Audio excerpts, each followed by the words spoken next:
அன்னை தமிழ் உறவுகளுக்கு நெஞ்சார்ந்த திருக்குறள் வணக்கங்கள். நான் உங்கள் அன்பு தோழன் பா. மூவேந்திர பாண்டியன். நாளொரு திருக்குறள் வரிசைக்காக இன்று நான் உங்களை இன்முகத்தோடு வரவேற்கின்றேன்.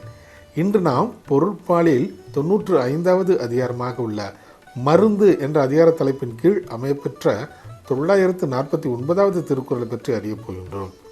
மருந்து என்பதற்கு உடலுக்கேற்ற உணவினை பசி அறிந்து அளவோடு உண்ணல் என்ற பொருளில் இந்த அதிகாரத்தின் தலைப்பு அமையப்பெற்றுள்ளது.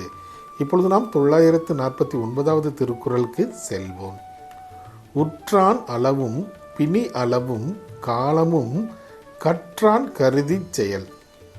உற்றான் அளவும் பிணி அளவும் காலமும் கற்றான் கருதி செயல் என்பது திருக்குறள். இதற்கான பொருள் என்னவென்பதை இப்போது நாம் காண்போம்.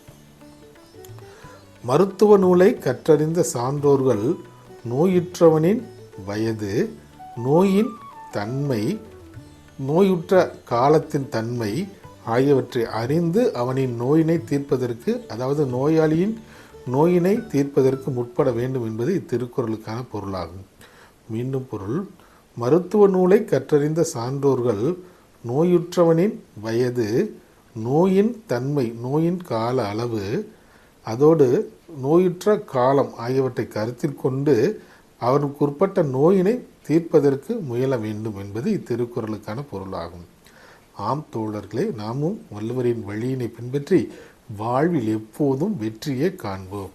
நன்றி, வணக்கம்.